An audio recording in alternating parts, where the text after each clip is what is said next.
السلام علیکم ورحمۃ اللہ وبرکاتہ نحمدہ ونصلی علی رسولہ الکریم فاعوذ باللہ من الشیطان الرجیم بسم اللہ الرحمن الرحیم رب اشرح لی صدری ویسر لی امری واحلل عقدۃ من لسانی یفقہوا قولی ربنا زدنا علما اللہم فقہنا فی الدین۔ اللہ کا لاکھ لاکھ شکر ہے کہ اللہ تعالیٰ نے ہمیں پھر رمضان عطا فرمایا۔ اللہ تعالیٰ ہمیں اس رمضان میں بہترین طریقے سے روزے رکھنے اور تمام عبادات کرنے کی توفیق عطا فرمائے۔ اللہ تعالیٰ کی تعریف تو بنتی ہی ہے، کیوں نہ ہم نبی صلی اللہ علیہ وسلم کے بتائے ہوئے الفاظ کے مطابق اللہ تعالیٰ کی تعریف فرمائیں۔ اللہ اکبر کبیرہ عدد الشفی والوتری وکلمات اللہ التامات طیبات المبارکتی۔ اللہ بہت بڑا ہے اور اللہ بڑا ہے جفت اور طاق کی گنتی کے برابر، اور اللہ کے ان کلمات کے برابر جو مکمل پاکیزہ اور بابرکت ہیں، اور اللہ بڑا ہے ان تمام برکات کے ساتھ۔ لا الہ الا اللہ عدد الشفی والوتری وکلمات اللہ التامات الطیبات المبارکات۔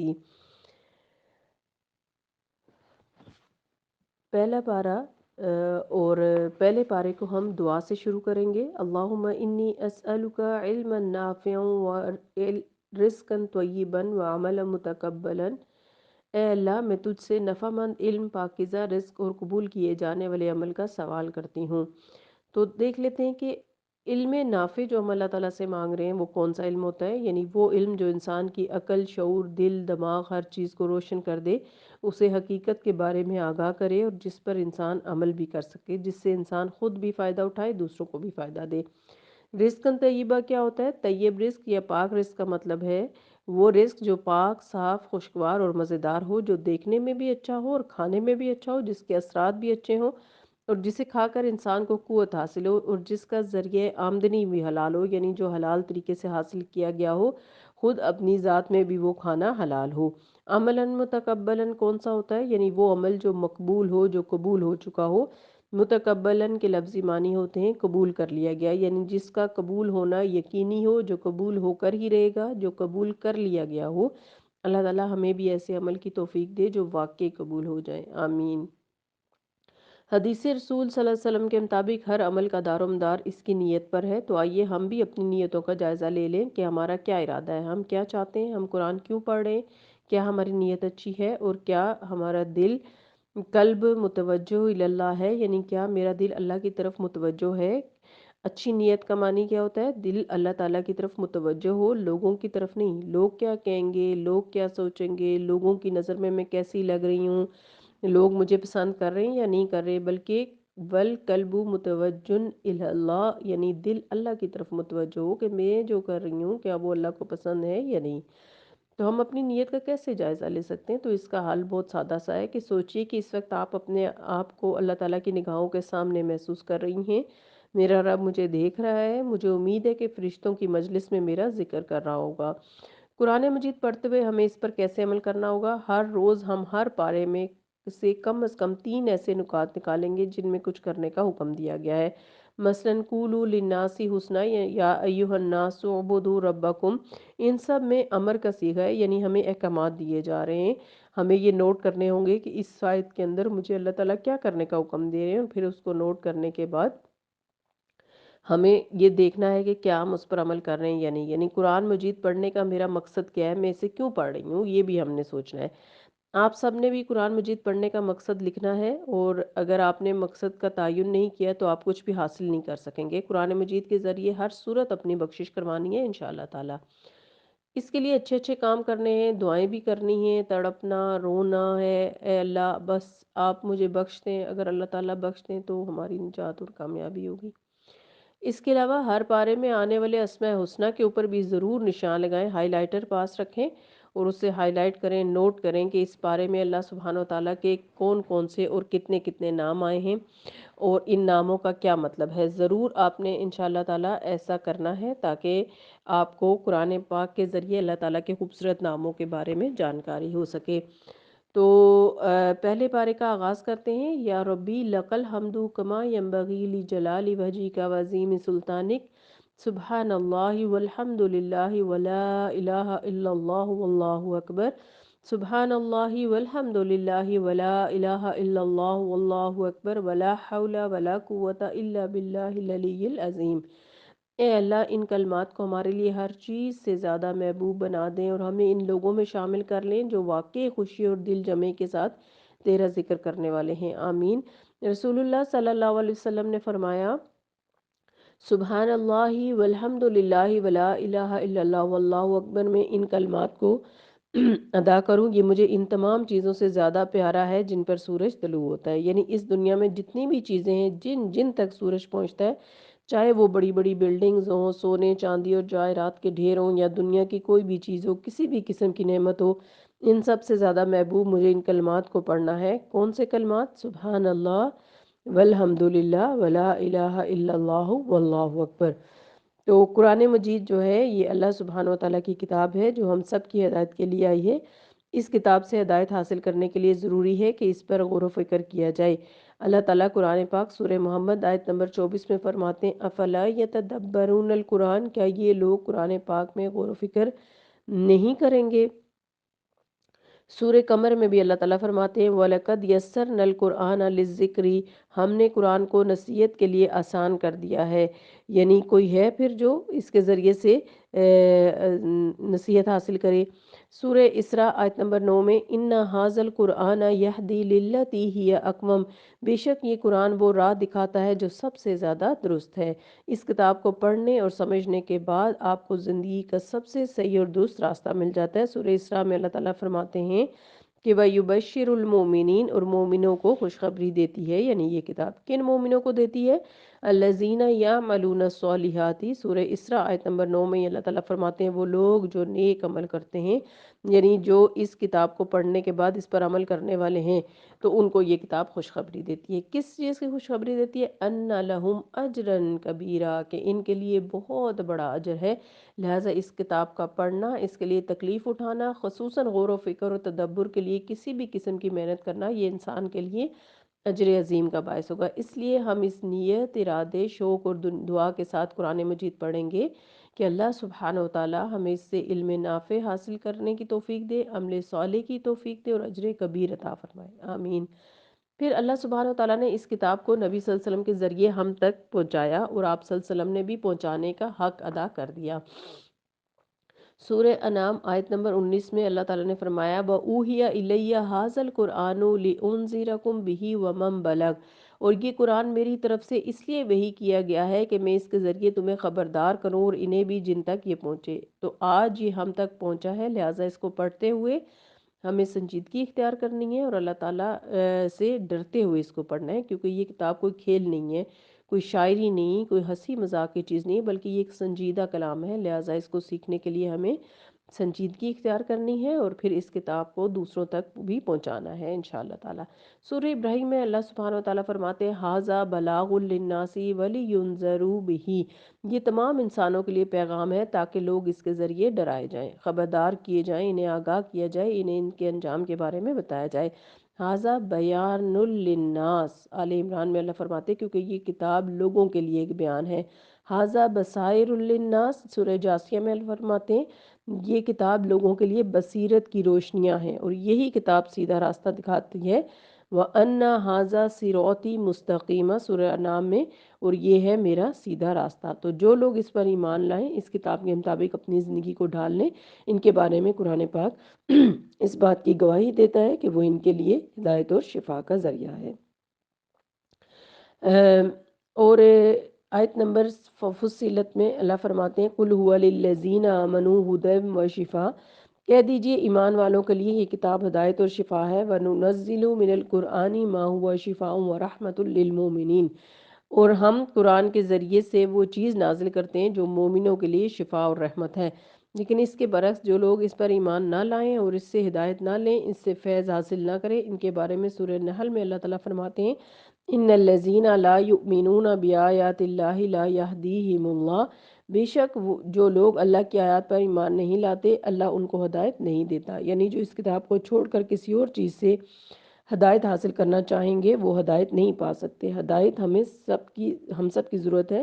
ہم سب کو اللہ تعالیٰ تک پہنچنے کا راستہ چاہیے اور رہنمائی چاہیے، اور رہنمائی ہمیں صرف اور صرف اس کتاب سے ملے گی، اور ہم سب کو جنت کی تلاش ہونی چاہیے، اور وہ جنت کا راستہ اسی کتاب سے ملتا ہے۔ اور جو اس کتاب کو چھوڑ دے وَلَهُمْ عَذَابٌ أَلِيمٌ، سورہ نحل میں اللہ فرماتے ہیں ان کے لیے تو پھر دردناک عذاب ہے۔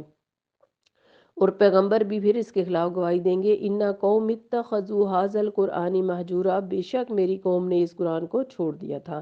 اللہ سبحانہ وتعالیٰ ہمیں ان لوگوں میں شامل کرے جو اہل القرآن ہیں، ان میں نہیں جو اس کتاب کو چھوڑنے والے ہیں۔ تو آئیے اس سوچ کے ساتھ، اس نیت اور جذبے کے ساتھ ہم قرآن پاک کا آغاز کرتے ہیں۔ تو سب سے پہلے سورہ الفاتحہ۔ سورہ الفاتحہ، رسول اللہ صلی اللہ علیہ وسلم نے فرمایا، اللہ عز و جل القرآن یعنی فاتحہ جیسی صورت پوری تورات اور انجیل میں نازل نہیں فرمائی۔ یہی سبع مثانی ہے، یعنی بار بار دہرائی جانے والی 7 آیات، اور اللہ تعالیٰ فرماتے ہیں یہی صورت میرے اور میرے بندے کے درمیان تقسیم شدہ ہے، اور میرے بندے کو وہی ملے گا جو وہ مانگے گا۔ یہ مسند احمد کی روایت ہے۔ تو یہ صورت ایک دعا ہے جس میں انسان اللہ تعالیٰ کی حمد و ثنا کے ساتھ اللہ تعالیٰ سے دعا مانگتا ہے، اور یہ قرآن مجید کی سب سے افضل صورت ہے۔ نبی صلی اللہ علیہ وسلم کسی سفر میں تھے کہ ایک آدمی آپ صلی اللہ علیہ وسلم کے پاس اترا۔ وہ کہتا ہے کہ نبی صلی اللہ علیہ وسلم نے اس کی طرف متوجہ ہو کر فرمایا، کیا میں تمہیں قرآن کے افضل حصے کے بارے میں نہ بتاؤں؟ پھر آپ صلی اللہ علیہ وسلم نے اس پر الحمدللہ رب العالمین کی تلاوت فرمائی۔ یہ سلسلۃ الصحیحہ کی حدیث ہے۔ اس بات کی دلیل اس سے بھی ملتی ہے کہ ہم ہر نماز کی ہر رکعت میں اس سورہ کو دہراتے ہیں۔ تو آئیے اس سورت کے معنی کو دہراتے ہیں اور سمجھتے ہیں تاکہ ہم اپنی نمازوں کو بھی بہترین بنا سکیں۔ سب سے پہلے اعوذ باللہ من الشیطان الرجیم، اپنے آپ کو اللہ تعالیٰ کی پناہ میں دینا شیطان مردود سے بچا کر۔ کیوں؟ اس لیے کہ انسان جب اللہ تعالیٰ کے راستے پر چلنے لگتا ہے تو شیطان سب سے زیادہ حملہ آور ہونے لگتا ہے۔ تو اعوذ باللہ میں اللہ کی پناہ لیتی ہوں اور شیطان مردود سے، اس کی شرارتوں سے بچنے کے لیے، خواہ وہ جنوں میں سے ہو یا انسانوں میں سے ہو، اور جو مجھے اس راستے پر چلنے سے روکے، اس راستے کو میرے نزدیک غیر اہم بنائے۔ تو ان سب سے بچنے کے لیے میں اپنے آپ کو اللہ تعالیٰ کی پناہ میں دیتی ہوں کہ اللہ تعالیٰ ہی میری حفاظت فرمائے۔ بسم اللہ الرحمن الرحیم، اللہ تعالیٰ کے نام سے جو رحمان الرحیم ہے۔ اللہ سبحانہ وتعالیٰ کی یہ رحمت ہے کہ اس نے ہم پر یہ کتاب نازل کی۔ رحمان علم القرآن، یعنی رحمان جس نے قرآن کی تعلیم دی۔ اللہ سبحانہ وتعالیٰ کی بے شمار رحمتیں ہیں، لیکن سب سے بڑی رحمت کہاں ظاہر ہوتی ہے؟ اس قرآن کے ذریعے۔ گویا اس وقت اللہ سبحانہ وتعالیٰ نے آپ پر رحمت فرمائی ہے کہ آپ کو اپنی کتاب سے جوڑ دیا، اس کو سیکھنے اور سمجھنے کی آپ کو توفیق عطا فرمائی۔ آیت نمبر 1، الحمدللہ رب العالمین، سب تعریف اللہ کے لیے ہے جو رب ہے تمام جہانوں کا۔ تعریف کسی اور کی نہیں، میری نہیں، آپ کی نہیں، کسی بادشاہ کی نہیں، دنیا کی رونقوں کی نہیں، ان چیزوں کی نہیں جنہیں ہم پسند کرتے ہیں یا جو ہمارے دل پر اتری ہوئی ہیں۔ یہ تعریف تو اللہ تعالیٰ کی ہے جس نے ان سب چیزوں کو بنایا۔ جب بھی آپ کسی چیز کی تعریف کریں تو فوراً اپنے رب کو یاد کر لیا کریں کہ تعریف کے لائق تو وہ ہے جس نے اس چیز کو بنایا جس پر میں مری جا رہی ہوں، اور پھر اس نے تو پوری کائنات کو بنایا ہے۔ وہ رب العالمین ہے، وہ سب کا رب ہے۔ ان کا بھی رب ہے جو اس کو مانتے ہیں، اور ان کا بھی رب ہے جو اس کو نہیں مانتے، لیکن اپنے ماننے والوں کے لیے وہ خاص رب ہے۔ وہ اس کے خاص بندے ہیں جن کو وہ ایمان، عمل صالح اور علم نافع عطا کرتا ہے، اور جنہیں وہ اپنی پہچان اور اپنا قرب نصیب کرتا ہے۔ لہٰذا وہ ہم سب کا رب ہے جس نے ہمیں یہ کتاب عطا کی۔ آیت نمبر 2، رحمان الرحیم، بہت نہایت مہربان اور رحم فرمانے والا ہے۔ آیت نمبر 3، مالک یوم الدین، بدلے کے دن کا مالک یعنی قیامت کے دن کا مالک ہے۔ اس صورت میں اللہ سبحانہ وتعالیٰ سے دعا کرنے کے لیے سب سے پہلے اللہ سبحانہ وتعالیٰ کی تعریف کی گئی ہے۔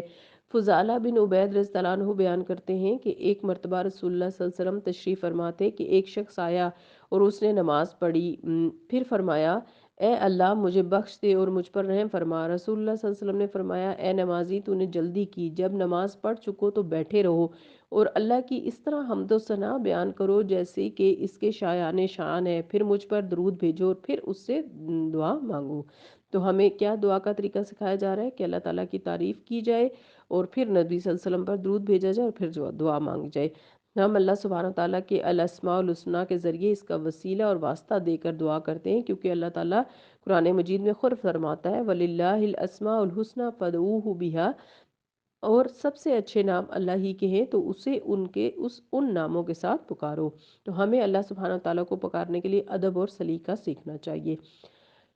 سورہ فاتحہ میں سب سے پہلے الحمدللہ رب العالمین، پھر الرحمن الرحیم اور پھر مالک یوم الدین، اس لیے سب سے پہلے اللہ تعالیٰ کی حمد و ثنا بیان کرنی چاہیے، اللہ تعالیٰ کی تعریف کرنی چاہیے، جیسا کہ سورہ فاتحہ میں ہم سب سے پہلے اللہ تعالیٰ کی تعریف بیان کرتے ہیں، پھر دعا مانگتے ہیں، دعا اخلاص کے ساتھ کرنی چاہیے، اسی لیے کہا ایاک نعبد و ایاک نستعین، ہم صرف تیری ہی عبادت کرتے ہیں اور صرف تجھ ہی سے مدد چاہتے ہیں، یعنی ہم تیرے ہی بندے ہیں اور عبادت کرنے کے لیے بھی ہمیں تیری ہی مدد چاہیے۔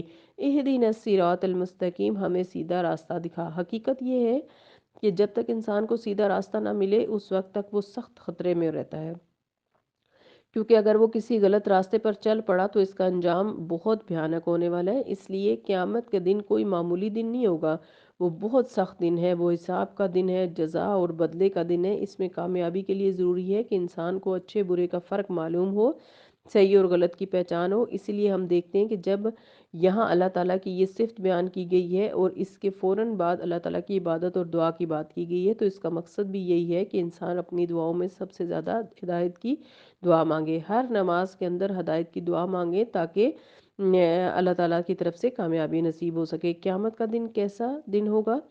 عبداللہ بن انیس رضی اللہ عنہ نے بیان کیا ہے کہ میں نے رسول اللہ صلی اللہ علیہ وسلم کو یہ فرماتے ہوئے سنا کہ قیامت کے دن لوگ برہنہ، غیر مختون اور بہم اٹھائے جائیں گے۔ ہم نے ان سے بہم کا معنی پوچھا تو انہوں نے بتایا کہ جس کے پاس کچھ نہ ہوگا، پھر اللہ انہیں ایسی آواز سے بلائے گا جس کو وہ قریب سے سنیں گے، اور میں ہی حقیقی بادشاہ ہوں، میں بدلہ لینے والا ہوں۔ اہل جہنم میں سے اگر کسی کا کسی جنتی پر کوئی حق ہوگا تو اس کا بدلہ لینے سے پہلے وہ جہنم میں داخل نہ ہوگا، حتیٰ کہ میں اس سے ایک تماچے کا بھی بدلہ لوں گا، اور اہل جنت میں سے اگر کسی کا کسی جہنمی پر کوئی حق ہو تو اس کا بدلہ لینے سے پہلے وہ جنت میں داخل نہیں ہوگا، یہاں تک کہ اس سے ایک تماچے کا بھی بدلہ لوں گا۔ ہم نے پوچھا یہ کیسے ہوگا جبکہ ہم اللہ عز و جل کے سامنے برہنہ، غیر مختون اور بہم خالی ہاتھ یعنی حاضر ہوں گے؟ انہوں نے جواب دیا وہاں نیکیوں اور گناہوں کا حساب ہوگا۔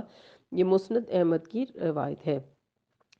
تو اس حدیث سے کیا پتہ چلتا ہے کہ بندوں کے حقوق کوئی معمولی چیز نہیں ہے کہ جن کے خلاف ہم جب چاہیں منہ کھول دیں اور جیسی چاہیں غیبت کرنا شروع کر دیں اور جس کی جب چاہیں عزت اچھالنا شروع کر دیں۔ اس لیے جس نے کسی انسان کے ساتھ اس دنیا میں کوئی زیادتی کی ہے کسی بھی طرح کی، خواہ اسے پتہ ہے یا نہیں، اس سے معافی مانگ لینی چاہیے، کیونکہ قیامت کے دن جب تک بدلہ ہو نہیں چکے گا اس وقت تک انسان اپنے انجام کو نہیں پہنچے گا۔ لیکن ہم بہت سی چیزوں کو ہم وہ معمولی لیتے ہیں اور سمجھتے ہیں کہ بس ایک ایسے ہی کام چلتا رہے گا، تو ایسا نہیں ہوگا۔ کسی پر زیادتی کرتے وقت ہمیں سوچنا چاہیے کہ اگر کم عقلی یا لا علمی میں بھی ہم سے کوئی زیادتی ہو چکی ہے تو یہاں دنیا ہی میں حساب کتاب صاف کر لیجئے، ورنہ نیکیاں تیار رکھیے دوسروں کو دینے کے لیے۔ اس لیے قرآن مجید کو پڑھنا اور پھر اس کو سمجھنا کتنا ضروری ہے کہ ہمارے لیے کیا حلال ہے، کیا حرام ہے، کیا جائز ہے، کیا ناجائز ہے، کیا چیز فائدہ دے گی، کیا چیز نقصان دے گی۔ اس قرآن کو پڑھے اور سمجھے بغیر لوگ ایسے ہی جیسے اندھوں میں بھٹک رہے ہیں۔ تو اندھیروں میں بھٹکنا جو ہے وہ کیا ہوتا ہے کہ انسان کسی بھی چیز سے ٹکرا کر نقصان اٹھا سکتا ہے۔ تو اس لیے ہم اللہ سے کیا کہہ رہے ہیں کہ اللہ اہدنا الصراط المستقیم، ہمیں سیدھا راستہ دکھا۔ صراط الذین انعمت علیہم، ان لوگوں کا راستہ جن پر تو نے انعام کیا۔ اللہ تعالیٰ نے کن لوگوں پر انعام کیا؟ انبیاء، صدیقین، شہداء اور صالحین پر، لہٰذا ان کا راستہ دکھا اور ان پر چلا۔ غیر المغضوب علیہم ولا الضالین، نہ ان لوگوں کا جن پر تیرا غضب ہوا اور نہ گمراہ ہونے والوں کا۔ تو اللہ سبحانہ وتعالیٰ سے دعا ہے کہ وہ ہمیں سیدھے راستے پر چلائے اور اپنی رحمت سے گمراہ لوگوں سے بچائے اور ان لوگوں سے بچائے جو اللہ تعالیٰ کے غضب کا شکار ہیں، اور اللہ ہمیں اپنے نیک بندوں کے راستے پر چلنے کی توفیق عطا فرمائے۔ سورہ البقرہ، رسول اللہ صلی اللہ علیہ وسلم نے فرمایا سورہ بقرہ پڑھا کرو کیونکہ اس کا پڑھنا باعث برکت اور اس سے چھوڑنا باعث حسرت ہے، اور اس کے پڑھنے والے پر جادوگر قیامت قدرت نہیں پا سکتے۔ صحیح مسلم کی حدیث ہے۔ یعنی جو شخص سورہ بقرہ پڑھتا رہے گا وہ جادو کا شکار نہیں ہوگا یا جادو اس کو نقصان نہیں دے گا۔ یہ سورہ بقرہ جو ہے یہ کیا ہے؟ شیطان کو بھگا دینے والی صورت ہے۔ ابو ہریرہ رضی اللہ عنہ سے روایت ہے کہ نبی صلی اللہ علیہ وسلم نے فرمایا تم اپنے گھروں کو قبرستان نہ بناؤ، کیونکہ شیطان اس گھر سے بھاگ جاتا ہے جس گھر میں سورہ بقرہ کی تلاوت کی جاتی ہے۔ تو سورہ البقرہ، بقرہ گائے کو کہتے ہیں، چونکہ اس سورت کے اندر گائے کا واقعہ بیان ہوا ہے، اس نسبت سے اس کا نام رکھا گیا ہے۔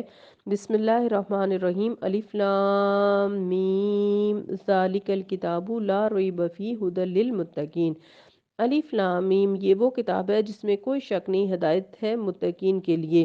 تقوی کا ایک معنی بچنا بھی ہوتا ہے، تو متقین وہ لوگ ہوتے ہیں جو گناہوں سے بچتے ہیں، فرائض کی ادائیگی کرتے ہیں اور آخرت میں اپنے آپ کو عذاب سے بچاتے ہیں۔ حقیقت یہ کہ تقوی ہر نیکی کی بنیاد ہے۔ ابو سعید خدری رضی اللہ عنہ کہتے ہیں کہ ان کے پاس ایک آدمی آیا، اس نے کہا مجھے کوئی وصیت کیجئے۔ انہوں نے کہا تم نے مجھ سے وہی مطالبہ کیا جو میں نے اس سے پہلے رسول اللہ صلی اللہ علیہ وسلم سے کیا تھا۔ آپ نے فرمایا میں تجھے اللہ سے تقوی کی وصیت کرتا ہوں کیونکہ وہ ہر نیکی کی جڑ ہے۔ یہ سلسلۃ الصحیحہ کی حدیث ہے۔ تقوی ہر نیکی کی جڑ ہے، یہ جملہ یاد رکھیے کہ ہر وہ کام، ہر وہ مقام جس میں جس میں انسان کا دل اللہ کی طرف متوجہ ہو، جس میں انسان اللہ تعالیٰ سے ڈرتا ہوگا، وہاں انسان کچھ بھی کر رہا ہو اس کا وہ کام نیکی شمار ہوگا، کیونکہ ہو نہیں سکتا کہ انسان اللہ تعالیٰ سے ڈرے اور پھر حرام کام بھی کرے، اور اگر کسی ہر طرح انسان پھسل بھی جائے تو اللہ تعالیٰ کا ڈر اسے واپس پلٹا لے گا اور پھر وہ ہدایت کے راستے پہ آ جائے گا۔ اور تقوی کیا ہے؟ زندگی کے راستے پر بچ بچ کر چلنا، ڈر ڈر کر چلنا۔ تو جو لوگ ڈرتے ہیں، ہدایت کی طلب رکھتے ہیں، اللہ سبحانہ وتعالیٰ ان کے لیے یہ کتاب اللہ نے بھیجی ہے تاکہ وہ اس سے فائدہ اٹھا سکیں، سیدھا راستہ پا سکیں۔ تو کون ہے یہ متقی؟ آیت نمبر 3 میں بیان کیا جا رہا ہے، الذین یؤمنون بالغیبی، وہ جو غیب پر ایمان لاتے ہیں، ویقیمون الصلاۃ، اور نماز قائم کرتے ہیں، ومما رزقناہم ینفقون، اور جو رزق ہم نے انہیں دیا ہے اس میں سے وہ خرچ کرتے ہیں۔ یعنی جو کچھ ان کی ملکیت میں ہے، جو کچھ بھی ان کے پاس ہے، وہ اس کو صرف اپنا نہیں سمجھتے، اس پر بخل نہیں کرتے، بلکہ وہ اسے دوسروں کے ساتھ شیئر کرتے ہیں، خواہ وہ رزق ہے، خواہ وہ علم ہے، خواہ وہ اچھی سوچ ہے، کوئی بھی چیز جو اللہ تعالیٰ نے اس کو عطا کی ہے وہ اسے دوسروں کو بھی دیتے ہیں، اور کوئی بھی چیز دینے سے کم نہیں ہوتی بلکہ اللہ تعالیٰ اس سے زیادہ انسان کو واپس لوٹا دیتا ہے۔ والذین یؤمنون بما انزل الیک وما انزل من قبلک، اور وہ جو ایمان لاتے ہیں اس پر جو آپ پر نازل کیا گیا اور آپ سے پہلے نازل کیا گیا، یعنی قرآن مجید اور دیگر کتابیں اور صحائف۔ وبالآخرۃ ہم یوقنون، اور وہ آخرت پر یقین رکھتے ہیں۔ رسول اللہ صلی اللہ علیہ وسلم نے فرمایا کوئی بندہ اس وقت تک مومن نہیں ہو سکتا جب تک 4 چیزوں پر ایمان نہ لائے، اس بات کی گواہی دے کہ اللہ کے سوا کوئی عبادت کے لائق نہیں، اور بے شک میں اللہ کا رسول ہوں، اس نے مجھے حق کے ساتھ بھیجا ہے، موت پر ایمان لائے، موت کے بعد دوبارہ زندہ ہونے پر، اور تقدیر پر ایمان لائے۔ سنن ترمذی کی یہ حدیث ہے۔ تو الذین یؤمنون بالغیب میں یہ سب چیزیں آتی ہیں کہ تقوی اس شخص کا ہے، ڈرنے والا اصل میں وہ ہے جو غیب کی ان ساری حقیقتوں جن پر ایمان لانے کو کہا گیا ہے وہ انہیں مانتا ہے، اور خاص طور پر آخرت کو سامنے رکھ کر عمل کرے۔ اولئک علی ھدی من ربہم، یہی لوگ اپنے رب کی طرف سے ہدایت پر ہیں، واولئک ھم المفلحون، اور یہی لوگ دراصل فلاح پانے والے ہیں، یہی سیدھے راستے پر ہیں اور یہی اچھے انجام کو پہنچے کہ اس کے برعکس وہ لوگ جنہوں نے کفر کیا، انکار کیا۔ آیت نمبر 6، ان الذین کفروا سواء علیہم، بے شک جن لوگوں نے کفر کیا ان کے لیے برابر ہے، اانذرتہم ام لم تنذرہم، کہ آپ انہیں ڈرائیں یا آپ انہیں نہ ڈرائیں، لا یؤمنون، وہ ایمان نہیں لائیں گے۔ تو کچھ لوگ نرم دل ہوتے ہیں، اللہ تعالیٰ سے ڈرتے ہیں، اللہ تعالیٰ کی ہدایت انہی کے لیے ہے۔ اس کے برعکس کچھ لوگ سنگ دل ہوتے ہیں، سخت دل ہوتے ہیں، ہدایت کو قبول نہیں کرتے، ان کے اندر اثر پذیری نہیں ہوتی، وہ حق کو دیکھتے ہیں، سنتے ہیں، پڑھتے ہیں، سمجھتے ہیں، پہچانتے ہیں، مگر مان کر نہیں دیتے۔ ایسے ہی لوگ جنہیں آخرت کے بارے میں، اللہ تعالیٰ کے غضب کے بارے میں خواہ کتنا ہی خبردار کیا جائے، ڈرایا جائے، لا یؤمنون، ان کے دلوں پہ کوئی اثر نہیں ہوتا، اور وہ حق قبول نہیں کرتے، اس لیے کہ وہ حق کے طالب ہی نہیں ہوتے نا، طلب ہی نہیں ہے ان کے دل میں، اور جب تک کوئی حق کا طالب نہیں ہوتا، جب تک کوئی حق نہیں چاہتا، ہدایت نہیں چاہتا، تو اللہ سبحانہ وتعالیٰ ان سے حق قبول کرنے کی صلاحیت چھین لیتا ہے۔ اسی لیے اللہ تعالیٰ فرماتے ہیں ختم اللہ علی قلوبہم وعلی سمعہم وعلی ابصارہم غشاوہ، اللہ نے ان کے دلوں اور ان کے کانوں پر مہر لگا دی ہے اور ان کی آنکھوں پر پردہ ہے، اور ان کے لیے بہت بڑا عذاب ہے۔ یعنی جو لوگ حق کو جان لینے کے بعد بھی اسے قبول نہ کریں تو پھر ان کا انجام عذاب عظیم ہوگا۔ پھر ایک تیسری قسم کے لوگ بھی ہیں جنہیں منافق کہا جاتا ہے۔ پہلی قسم کے لوگ وہ ہیں جو اندر باہر سے مومن ہیں، دوسرے وہ جو اندر باہر سے کافر ہیں اور منکر ہیں، اور تیسرے وہ ہیں جو بظاہر تو مومن ہیں مگر اندر سے مومن نہیں، جن کے قول اور فعل میں تضاد ہے، جن کی زبان اور دل میں فرق ہے۔ اس لیے فرمایا وَمِنَ النَّاسِ مَن يَقُولُ آمَنَّا بِاللَّهِ وَبِالْيَوْمِ الْآخِرِ، اور لوگوں میں سے کچھ ایسے بھی ہیں جو کہتے ہیں کہ ہم اللہ اور آخرت کے دن پر ایمان لائے، یعنی زبان سے کہتے ہیں کہ ہم مومن ہیں، وما ہم بمومنین، حالانکہ وہ مومن نہیں ہیں، اللہ سبحانہ وتعالیٰ ان کو مومن نہیں مانتے۔ یخادعون اللہ والذین آمنوا، وہ اللہ کو دھوکہ دیتے ہیں اور ان لوگوں کو جو ایمان لائے۔ دھوکہ کس طرح دیتے ہیں؟ جھوٹ بول کر، کیونکہ زبان اور دل کا جو اختلاف ہے یہی تو جھوٹ ہے۔ دل کسی اور چیز کی گواہی دے رہا ہو اور زبان کچھ اور کہہ رہی ہو۔ دل میں اللہ تعالیٰ پر سچا ایمان نہیں اور نہ آخرت کا پورا یقین ہے، مگر زبان سے دورار دیتے ہیں۔ اس موقع پر ہم سب بھی اپنے دلوں کا جائزہ لیں، کیا واقعی ہمارے دل میں یہ حقیقت اتر چکی ہے کہ اللہ تعالیٰ اپنی ذات کے ساتھ، اپنی صفات کے ساتھ موجود ہے اور سب کچھ کرنے والا وہی ہے، اور بالآخر ہم نے اسی کی طرف لوٹ کر جانا ہے۔ اور پھر یہ کہ ایک دن آئے گا کہ جس میں ہمیں اپنے سارے اعمال کا حساب دینا ہوگا، چھوٹی سے چھوٹی اور نیکی اور بڑی چھوٹی سے چھوٹی برائی بھی ہمارے سامنے آ جائے گی۔ کیا واقعی ہمیں اس کا یقین ہے؟ اور کیا واقعی ہم اس یقین کے ساتھ اپنی زندگیاں بسر کر رہے ہیں؟ زندگی میں عمل کر رہے ہیں ہم؟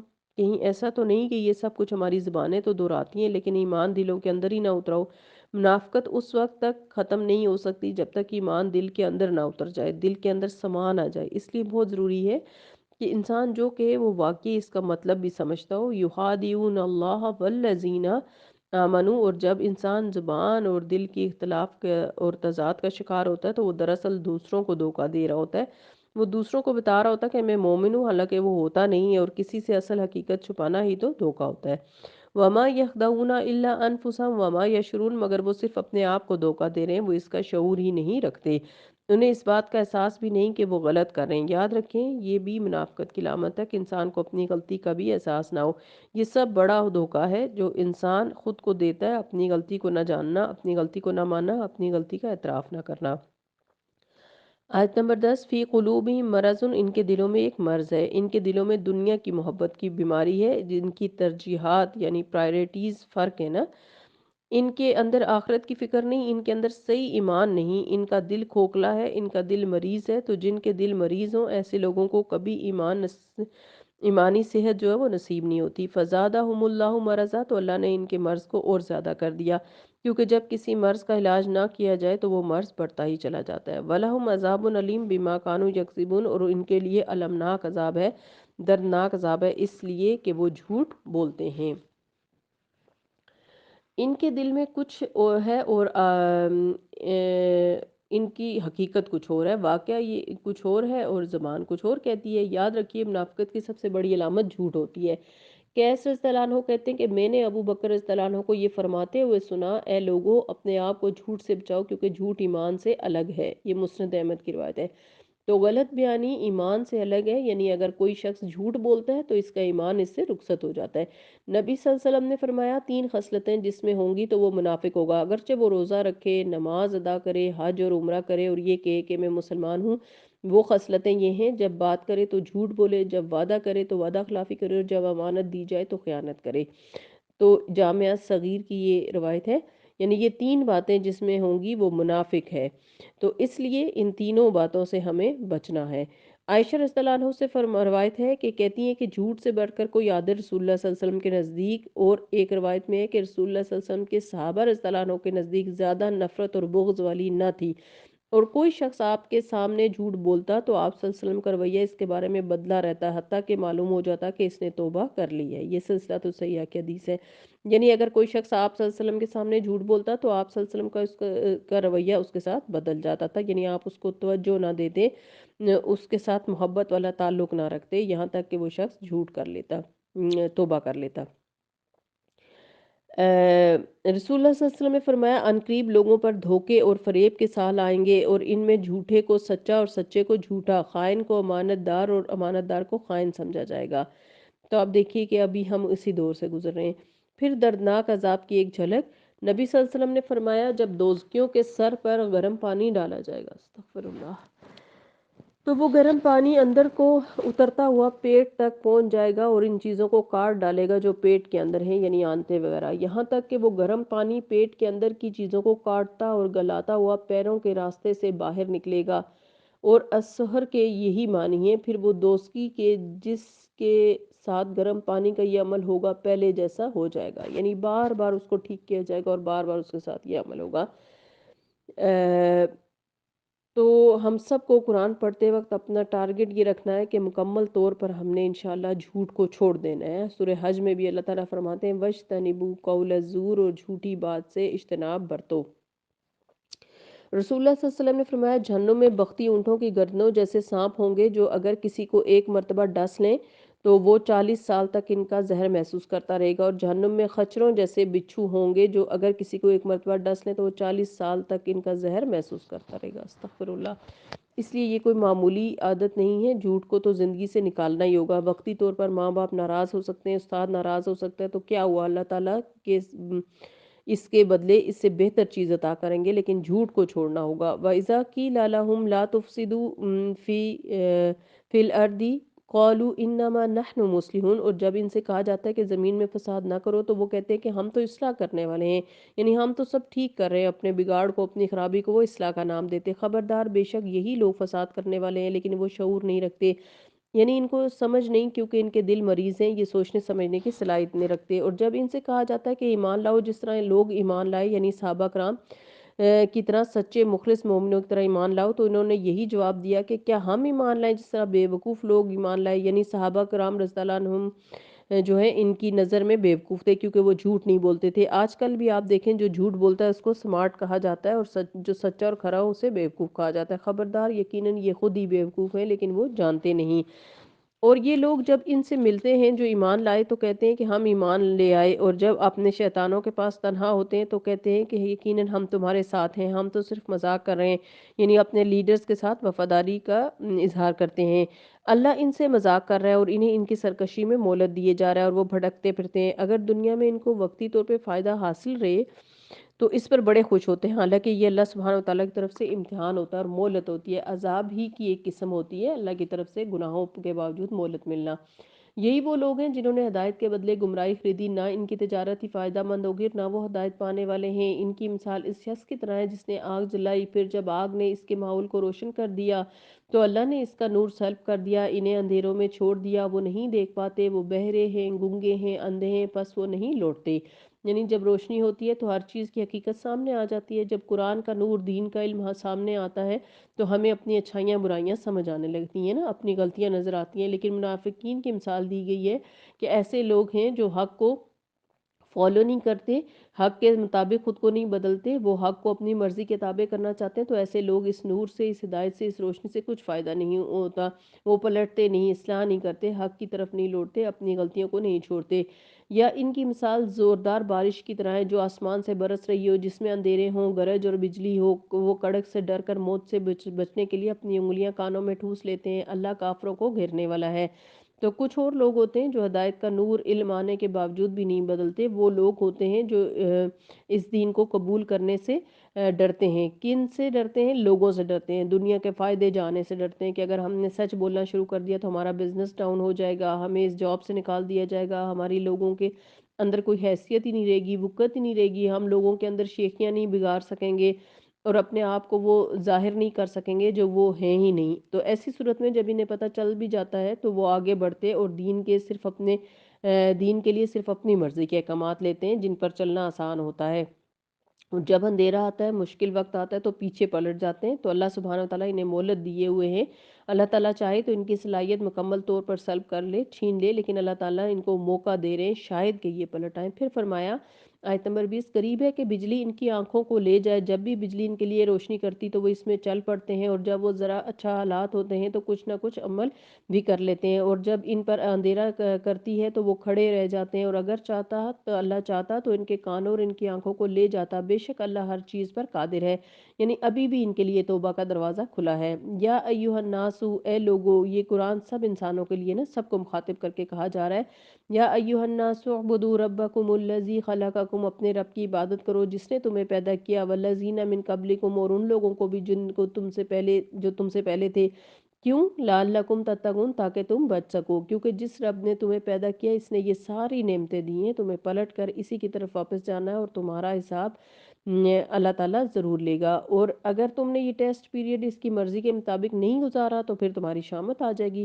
اب جو اس شامت سے بچنا چاہتا ہے، عذاب سے بچنا چاہتا ہے، اسے چاہیے کہ اپنے آپ کو پوری طرح اللہ تعالیٰ کے سامنے سرنڈر کر دے، سبمٹ کر دے، پوری طرح اللہ کے حکم کے تابع کرے۔ کون ہے وہ؟ الذی جعل لکم الارض فراشا والسماء بناء وانزل من السماء ماء، وہ ذات جس نے تمہارے لیے زمین کو فرش اور آسمان کو چھت بنایا اور آسمان سے پانی نازل کیا اور اس پانی سے تمہارے لیے بطور رزق پھل پیدا کیے، پس تم اللہ کے ساتھ کسی کو شریک نہ ٹھہراؤ، حالانکہ تم جانتے ہو، یعنی شرک مت کرو، کسی اور کو اللہ تعالیٰ کی طرف اہمیت مت دو، کسی اور سے ایسی محبت نہ کرو جیسی اللہ تعالیٰ سے کی جاتی ہے، کسی اور پر ایسا بھروسہ مت کرو جیسے اللہ تعالیٰ پر کیا جاتا ہے۔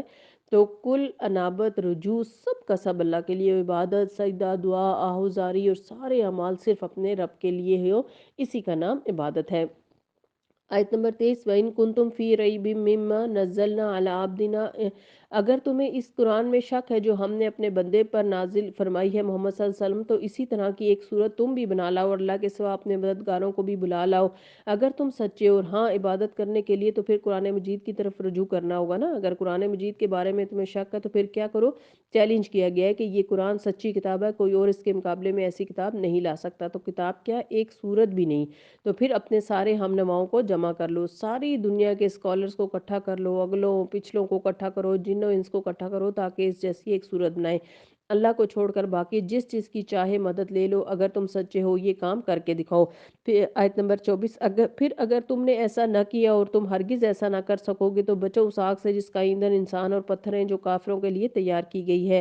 تو آج کی نئی نسل جو الہات کا شکار ہو رہی ہے، جو بے دینی ایتھیزم کی طرف جا رہی ہے، ان سب کے لیے یہ پیغام ہے کیا کہ اللہ تعالیٰ نے تمہاری ہدایت کے لیے یہ قرآن پاک نازل کیا ہے۔ آج تک اس جیسا کلام اور کوئی نہیں لا سکا، لہٰذا اسے پڑھو، سمجھو، کائنات کی نشانیوں میں غور کر کے اپنے رب کی کو پاؤ اور اپنے آپ کو اس کے حکم کے تابع کر لو، اس کے فرما بردار بن جاؤ اور اپنی خواہشات کے پیچھے نہ چلو، کیونکہ خواہشات پر چلنے سے چند دن کے لیے تو تم خوش رہ سکتے ہو، لیکن ہمیشہ ہمیشہ کے لیے مصیبت کا سامنا ہوگا۔ اس لیے اگر ہدایت چاہتے ہو تو یہ کتاب پڑھو۔ کتاب میں بے شک کتاب میں بھی اگر شک ہے تو شک کو دور کرو۔ اور پھر فرمایا وَبَشِّرِ الَّذِينَ آمَنُوا وَعَمِلُوا الصَّالِحَاتِ، اور خوشخبری دے دو ان لوگوں کو جو ایمان لائے اور انہوں نے نیک عمل کیے، کہ ان کے لیے ایسے باغات ہیں جن کے نیچے نہریں بہتی ہیں، اور جب انہیں ان باغوں میں سے کسی قسم کا پھل کھانے کو دیا جائے گا تو کہیں گے یہ تو وہی ہے جو اس سے پہلے بھی ہم دیے گئے تھے، اور انہیں اس سے ملتے جلتے پھل دیے جائیں گے، اور وہاں ان کے لیے پاک صاف بیویاں ہوں گی، اور وہ اس جنت میں ہمیشہ رہنے والے ہیں۔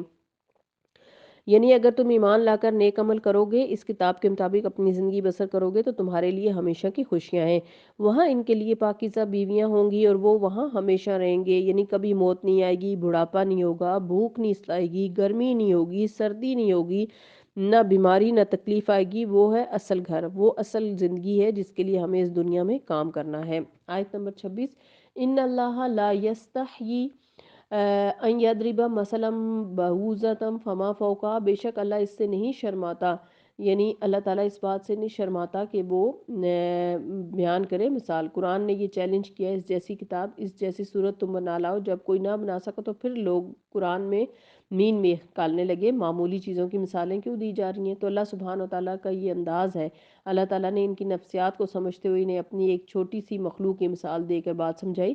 بے شک اللہ اس سے نہیں شرماتا کہ وہ مچھر یا اس سے اوپر کسی چیز کی مثال بیان کرے، یعنی چھوٹی سی چیز جو انسان پکڑنا چاہے تو عاجز آ جاتا ہے، جو اندھیرے میں انسان کا خون چوس کے چلی جاتی ہے، جبکہ ہماری لیبارٹریز کو اچھی خاصی روشنی میں خون کا نمونہ حاصل کرنا پڑتا ہے۔ تو فرمایا کہ اللہ تعالیٰ کو اپنی کسی بھی تخلیق کے چھوٹا ہونے پر کوئی شرمندگی نہیں ہے، اس نے جو کچھ بنایا ہے پرفیکٹ بنایا ہوا ہے، کمال کا بنایا ہوا ہے۔ پھر جو ایمان لے آئیں تو وہ جانتے ہیں کہ وہ ان کے رب کی طرف سے سچ ہے، اور جن لوگوں نے انکار کیا وہ کہتے ہیں کہ اس مثال سے اللہ کی مراد کیا ہے؟ وہ اس سے اکثر لوگوں کو گمراہ کرتا ہے، اور اسی سے بہت سے لوگوں کو ہدایت بخشتا ہے، اور گمراہ کرتا بھی ہے تو صرف فاسقوں کو۔ جو لوگ اللہ کے عہد کو مضبوط باندھنے کے بعد توڑ دیتے ہیں اور جس چیز کے جوڑنے کا اللہ نے حکم دیا اس کو کاٹ ڈالتے ہیں، اور وہ زمین میں فساد کرتے ہیں، یہی لوگ دراصل خسارہ پانے والے ہیں۔ تو فاسق کون ہے؟ جو اللہ تعالیٰ سے کیے وعدے توڑے، اور اللہ تعالیٰ سے ہم نے وعدہ کیا ہے لا الہ الا کہہ کر کہ اصل معبود تو ہی ہے، ہم تیری ہی عبادت کرتے ہیں اور تیری ہی بات مانیں گے۔ لیکن اگر کہتے ہیں کہ لا الہ الا اور عمل ہمارا اس کے خلاف ہو تو پھر یہ فسق ہے، یہی نافرمانی ہے، اور دوسری طرف بندوں کے ساتھ تعلقات اچھے نہیں رکھتے۔ ہمارا دین ہم سے کیا چاہتا ہے کہ ایک طرف ہم حقوق اللہ کو پہچانیں اور دوسری طرف حقوق العباد کو پہچانیں۔ یہ ساری مثالیں جان کر بھی اگر ہم اللہ تعالیٰ کی اطاعت اور فرمانبرداری نہیں کرتے اور اللہ تعالیٰ کی ذات کا انکار کرتے ہیں تو یا ان کی صفات کا انکار کرتے ہیں تو پھر دیکھو بتاؤ تو صحیح، کیف تکفرون باللہ، تم اللہ کا انکار کیسے کر سکتے ہو، اللہ تعالیٰ کی ذات کو کیسے جھٹلا سکتے ہو؟ اپنے وجود پر غور کرو، تمہارے ہاتھ پاؤں گواہی دیں گے کہ خود سے خود نہیں بنے۔ وَكُنْتُمْ أَمْوَاتًا، تم کچھ بھی نہیں تھے، حالانکہ تم مردہ تھے، فَأَحْيَاكُمْ، تو اس نے تمہیں زندگی بخشی۔ ماں کے پیٹ میں ان اندھیروں میں تمہارے وجود کے اندر اس نے روح ڈالی، اگر وہ نہ ڈالے تو دنیا بھر کے سارے ڈاکٹرز بھی مل کر، سائنسدان بھی مل کر روح تو نہیں ڈال سکتے۔ اگر وہ نکال رہا ہو تو کوئی اس کو روک نہیں سکتا، یعنی کسی مرنے والے کو کوئی زندگی نہیں دے سکتا۔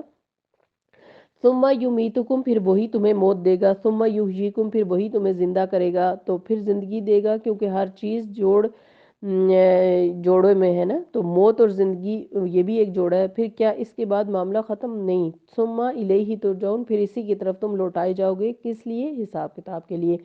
هو الذی خلق لکم ما فی الارض جميعا، وہ اللہ ہی تو ہے جس نے وہ سب کچھ تو زمین میں ہے تمہارے لیے پیدا کیا، یعنی صرف تمہیں ہی نہیں بنایا بلکہ تمہاری ضرورت کی تمام تر چیزیں بھی پیدا کی۔ جدھر بھی نظر اٹھاؤ، جہاں بھی دیکھو، پہاڑوں کی طرف دیکھو، سمندروں، سبزیوں، پھلوں، فصلوں کی طرف، زمین کے نیچے مٹی کی طرف دیکھو، سب کچھ جو ہے ان ساری چیزوں پر نظر ڈالتے جاؤ تو یہ کس نے بنائی ہیں؟ یہ سب تمہارے فائدے کے لیے اللہ تعالیٰ نے بنائی ہیں، خود بخود تو نہیں بن گئی یہ ساری چیزیں۔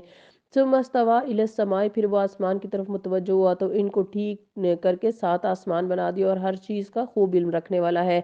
اس کے بعد آدم علیہ السلام کا دنیا میں آنے کا واقعہ بتایا گیا ہے کہ انسان کیسے پیدا ہوا اور کس طرح دنیا میں آیا، اسے کیا اعزاز و اکرام نصیب ہوا اور اس کا مقام کیا ہے اور اسے کیا کرنا چاہیے۔ وَإِذَا قَالَ رَبُّكَ لِلْمَلَائِكَةِ إِنِّي جَاعِلٌ فِي الْأَرْضِ خلیفہ، اور جب تمہارے رب نے فرشتوں سے فرمایا میں زمین میں ایک خلیفہ بنانے والا ہوں، یعنی ایک نسل کے بعد ایک نسل آنے والی ہے، اور جنات کے بعد انسان جو دنیا میں آئے، انہوں نے کہا کیا تو اس میں ایسا خلیفہ بنائے گا جو اس میں فساد کرے گا، کیونکہ ان کو تو آزادی دی جا رہی ہے اور وہ خون بہائے گا، اور ہم تیری تعریف کے ساتھ تسبیح کرتے ہیں اور ہم تیری پاکیزگی بیان کرتے ہیں۔ اللہ سبحانہ وتعالیٰ کی تسبیح، تکبیر، تحمید اور تحلیل کرنا فرشتوں کی خوراک یہی ہے، اور فرشتوں کی یہ تسبیح اللہ تعالیٰ کے نزدیک سب سے زیادہ پسندیدہ چیز ہے۔ نبی صلی اللہ علیہ وسلم کو بھی سب سے زیادہ پسندیدہ یہی کلمات تھے، اور اللہ تعالیٰ کو بھی یہی کلمات نہایت پسند ہیں۔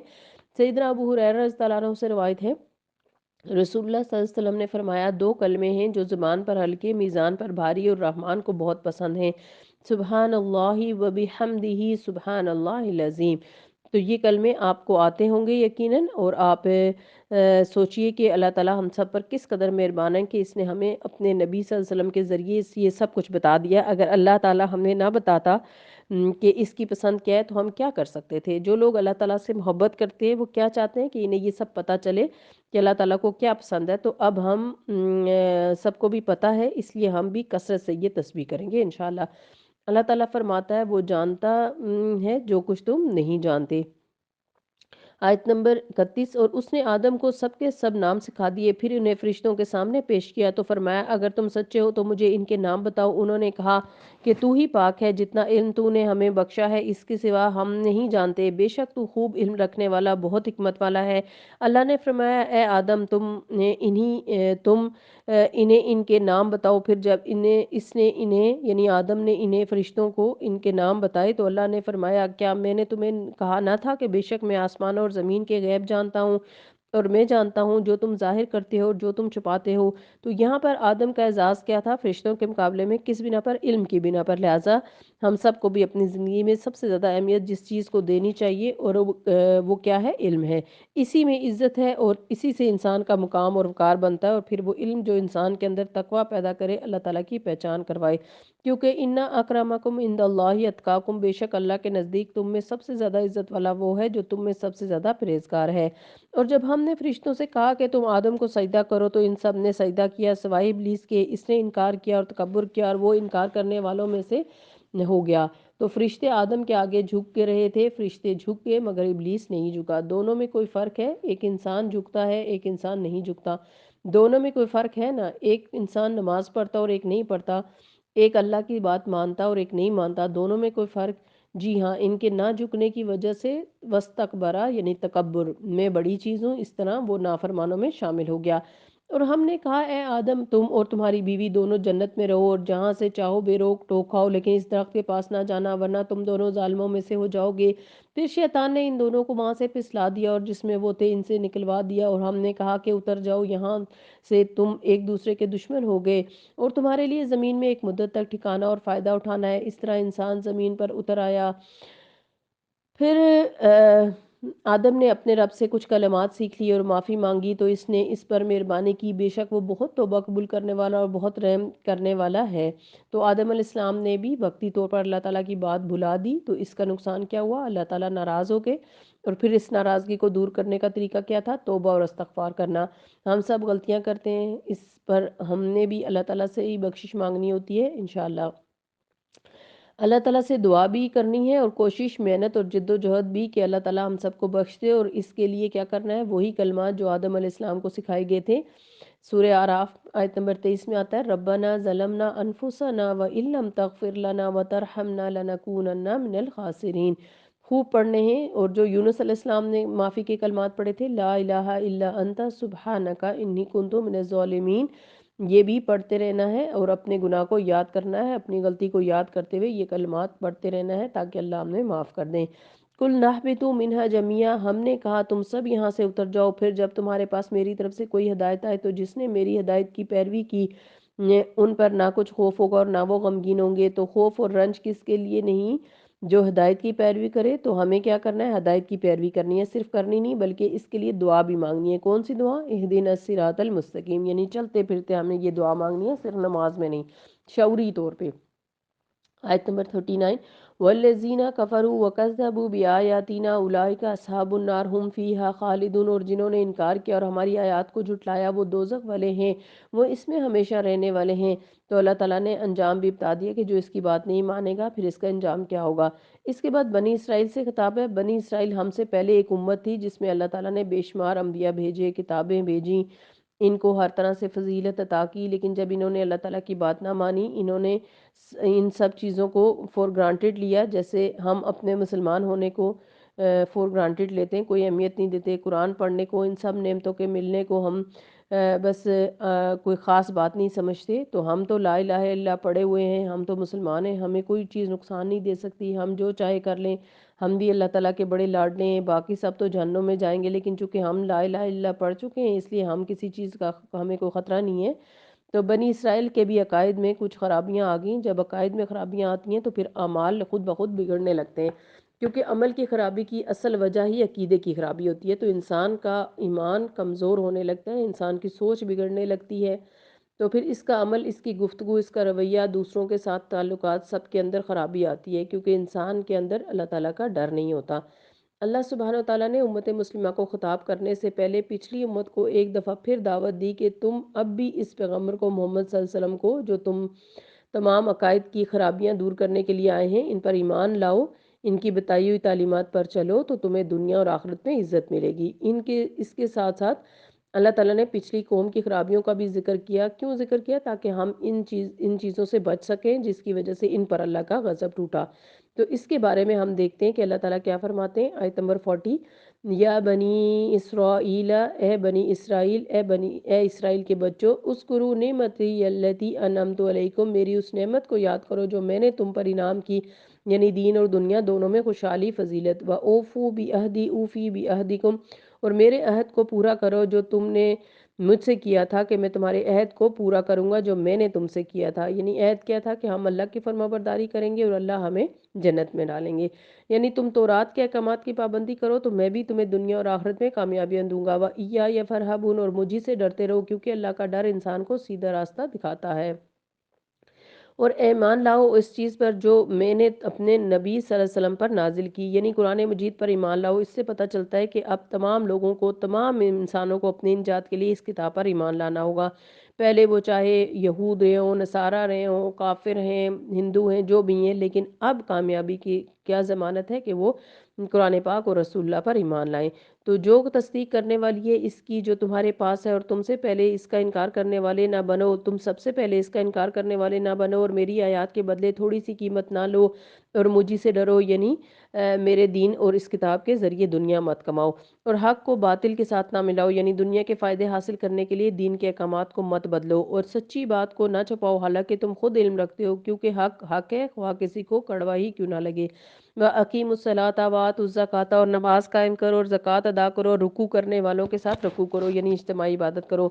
أَتَأْمُرُونَ النَّاسَ بِالْبِرِّ، کیا تم لوگوں کو نیکی کا حکم دیتے ہو اور اپنے آپ کو بھول جاتے ہو حالانکہ تم کتاب کی تلاوت کرتے ہو؟ تلاوت کا معنی صحیح طور پر اسے پڑھنا بھی ہے اور اس کے ساتھ ساتھ اس کا اتباع، یعنی تلن یتلو تلون کا معنی کیا ہوتا ہے؟ پیروی کرنا، یعنی وَأَنْتُمْ تَتْلُونَ الْكِتَابَ، یہاں پہلے معنوں میں آ رہا ہے، یعنی اسے تم پڑھتے ہو سمجھتے ہو، پھر اس کے باوجود تمہاری زندگی اس کے خلاف جا رہی ہے۔ کیا تم عقل سے کام نہیں لیتے؟ ایسا کیوں ہوتا ہے جب انسان دنیا کا لالچ میں مبتلا ہو جاتا ہے یا آخرت کو بھول جاتا ہے یا پھر اس کو عمل کرنا مشکل لگتا ہے؟ وجہ کوئی بھی ہو، اس کا حل کیا ہے؟ یعنی جب بھی انسان کا قرآن پر اللہ کی کتاب پر اللہ کے احکامات پر عمل کمزور پڑنے لگے تو انسان کو کیا کرنا چاہیے؟ یعنی تلاوت قرآن کرنی چاہیے۔ وَاسْتَعِینُوا بِالصَّبْرِ وَالصَّلَاةِ، اور مدد لو صبر اور نماز کے سے، اور بے شک وہ بھاری ہے مگر ان لوگوں پر نہیں جو عاجزی کرنے والے ہیں۔ تو گویا ہم سب سے پہلے صبر سے کام لیں اور اللہ تعالیٰ اس کام کو میرے لیے آسان فرما دیں۔ اللہ سے دعا مانگیں، نمازوں میں خشوع و خضوع نہیں، اللہ تعالیٰ ہی سے مانگیں۔ حجاب کرنا مشکل لگ رہا ہے، اللہ سے توفیق مانگیں۔ مال خرچ کرنا مشکل لگے، اللہ سے مانگیں۔ جھوٹ چھوڑنا مشکل لگ رہا ہے، اللہ تعالیٰ سے توفیق مانگیں۔ جہاں جہاں جو کچھ بھی ہے، چاہے چھوٹا ہے یا بڑا، سب کے لیے اللہ تعالیٰ کی طرف رجوع کریں۔ اے اللہ تو ہی میرے لیے آسان کر دے۔ اس طرح زندگی کی عام مشکلات میں بھی جہاں کہیں آپ سمجھیں کہ آپ کو کوئی تکلیف ہے، کوئی پریشانی، کوئی غم ہے، زندگی میں کوئی رکاوٹ ہے، مسائل ہیں، تو اللہ کی طرف رجوع کریں۔ وَاسْتَعِینُوا بِالصَّبْرِ وَالصَّلَاةِ وَإِنَّهَا لَكَبِیرَةٌ، لیکن لوگ دنیا کے سب لوگوں سے بات کر لیتے ہیں، بڑے بڑے کام کر لیتے ہیں، لیکن ایک نماز ان کو مشکل لگتی ہے، یعنی اللہ سے بات کرنے کے بجائے لوگوں کے ساتھ بات کرتے ہیں۔ الذین یظنون انہم ملاقو ربہم، وہ جو یقین رکھتے ہیں کہ وہ اپنے رب سے ملنے والے ہیں، وانہم الیہ راجعون، اور بے شک وہ اسی کی طرف لوٹ کر جانے والے ہیں۔ تو جو شخص اللہ تعالیٰ کی ملاقات کو پسند کرتا ہے، اللہ تعالیٰ بھی اس کی ملاقات کو پسند کرتا ہے، اور جو اللہ تعالیٰ کی ملاقات کو ناپسند کرتا ہے تو اللہ تعالیٰ بھی اس کی ملاقات کو ناپسند کرتا ہے۔ اپنے دل کو ٹٹولیے، کیا مجھے اللہ سے ملاقات کا شوق ہے؟ کیا مجھے اس بات کی چاہت ہے کہ میں ایک دن اپنے رب کو دیکھوں، اس کا دیدار کروں اور وہ مجھ سے راضی ہو جائے، میری ساری محبتیں اسی کی محبت میں سما جائیں؟ تو ایسا کرنے کے لیے ہمیں اپنا جائزہ لینا ہوگا۔ یا بنی اسرائیل اذکروا نعمتی التی انعمت علیکم وانی فضلتکم علی العالمین، اے بنی اسرائیل میری اس نعمت کو یاد کرو جو میں نے تم کو پر کی تھی، اور بے شک میں نے ہی تمہیں تمام جہان والوں پر فضیلت بخشی تھی۔ اور ڈرو اس دن سے جب کوئی جان کسی جان کے کچھ کام نہ آئے گی، اور نہ اس سے کوئی سفارش قبول کی جائے گی، اور نہ ہی اس سے کوئی بدلہ قبول کیا جائے گا، اور وہ نہ مدد دیے جائیں گے۔ تو بنی اسرائیل اس وقت کے مسلمان تھے، انہوں نے سمجھا کہ چونکہ ہم مسلمان ہیں اس لیے ہمیں تو نجات مل جائے گی، ہمارے لیے تو کوئی عذاب نہیں ہے، کوئی پکڑ، کوئی مشکل نہیں ہے، ہم کچھ بھی کر لیں، ہم نجات یافتہ گروہ ہیں۔ اللہ تعالیٰ نے کیا فرمایا کہ نہیں، کوئی کسی کے کام نہیں آئے گا، تم بھی قیامت کے دن سے ڈرو۔ اگر تم اللہ سبحانہ تعالیٰ پر صحیح ایمان نہیں رکھتے تو کسی کی سفارش قبول نہ ہوگی، اور کوئی تمہاری جگہ آ کر بدلہ فدیہ نہیں دے گا، کیونکہ وہ سمجھتے تھے کہ ان کے بزرگ، ان کے نیک لوگ ان کے لیے سفارش کر دیں گے اور وہ ان کو بچا کر نکال لے جائیں گے۔ تو اس عقیدے کی تردید کی کہ کہیں ایسا نہیں ہوگا کہ تم خود اپنے کیے پر، یعنی جو تم کرو گے اسی کی بنا پر تمہارا اگلا معاملہ ہوگا۔ یعنی وہ خود کو انبیاء کی اولادیں کہتے تھے، جیسا کہ آپ کو بتایا گیا بنی اسرائیل کے اندر انبیاء آئے تو وہ سوچتے تھے کہ ہمارے تو باپ دادا انبیاء ہیں تو ہماری بخشش ہو جائے گی۔ یہ ہمیں بھی سمجھایا جا رہا ہے کہ کسی کی وجہ سے ہماری بخشش نہیں ہوگی، اور نہ ہی رسول اللہ ہماری غلط کاموں کی بنا پر سفارش کریں گے، ہمیں تو اپنے آپ کو درست کرنا ہی ہوگا۔ وَإِذْ نَجَّيْنَاكُمْ مِنْ آلِ فِرْعَوْنَ، اور جب ہم نے تمہیں آل فرعون سے نجات دی، موسیٰ کے زیر سایہ جب وہ انہیں بنی اسرائیل لے کر مصر سے نکلے، وہ تمہیں بہت سخت تکلیفیں دیتے تھے، وہ تمہارے بیٹوں کو ذبح کر ڈالتے اور تمہاری عورتوں کو زندہ چھوڑ دیتے، اور اس میں تمہارے رب کی طرف سے بڑی آزمائش تھی۔ اور جب ہم نے تمہارے لیے سمندر کو پھاڑ دیا، پھر ہم نے تمہیں نجات دی، اور آل فرعون کو ہم نے غرق کر دیا اور تم دیکھ رہے تھے۔ اور جب ہم نے موسیٰ سے 40 رات کا وعدہ لیا، پھر تم نے اس کے بعد بچڑے کو معبود بنا لیا اور تم ظالم تھے، یعنی 40 راتوں کے لیے بلایا تو اس کے پیچھے تم بچڑے کو اپنا معبود بنا بیٹھے، شرک میں مبتلا ہو گئے۔ اس وقت تم نے بڑی زیادتی کی تھی، پھر اس کے بعد ہم نے تمہیں معاف کر دیا تاکہ تم شکر کرو، اور جب ہم نے موسیٰ کو کتاب اور فرقان عطا کی تاکہ تم ہدایت حاصل کرو، تو شرک اور بدعت سے نکلنے کا ذریعہ کیا ہے؟ اللہ تعالیٰ کی کتاب ہر دور میں اور فرقان۔ اور جب موسیٰ نے اپنی قوم سے کہا اے میری قوم، بے شک تم نے بچڑے کو معبود بنا کر اپنی جانوں پر ظلم کیا، تو اب اپنے پیدا کرنے والے کے حضور توبہ کرو اور اپنے مجرموں کو قتل کر ڈالو، تمہارے پیدا کرنے والے کے نزدیک یہ بات تمہارے لیے زیادہ بہتر ہے، پھر وہ تم پر مہربان ہو گیا، بے شک وہ بہت توبہ قبول کرنے والا اور بہت رحم فرمانے والا ہے۔ تو اب آپ دیکھیے کہ کچھ گناہ صرف زبانی توبہ استغفار سے معاف ہو جاتے ہیں، اور کچھ گناہوں کو کفارہ دینا پڑتا ہے، جیسے کہ یہاں بتایا گیا ہے کہ جن لوگوں نے شرک کی تھی ان کو دوسرے لوگوں کو قتل کرنا پڑے گا جنہوں نے شرک نہیں کیا تھا۔ اور جب تم نے کہا اے موسیٰ، جب تک ہم اللہ کو سامنے نہ دیکھ لیں ہرگز تم پر ایمان یقین نہ رکھیں گے، پھر تم کو بجلی نے پکڑ لیا اور تم دیکھ رہے تھے، پھر ہم نے تمہاری موت کے بعد تمہیں اٹھا دیا تاکہ تم شکر ادا کرو۔ یعنی موسیٰ علیہ السلام جب تورات لے کر آئے اور اللہ تعالیٰ کی ملاقات کی بات کی تو یہ کہنے لگے کہ ہم تو یہ کتاب تب پڑھیں گے جب ہم خود اللہ تعالیٰ سے بات کر لیں، ہم خود بھی دیکھنا چاہتے ہیں۔ تو موسیٰ علیہ السلام 70 لوگوں کو لے کر کوہ طور پر گئے، لیکن پھر کیا ہوا؟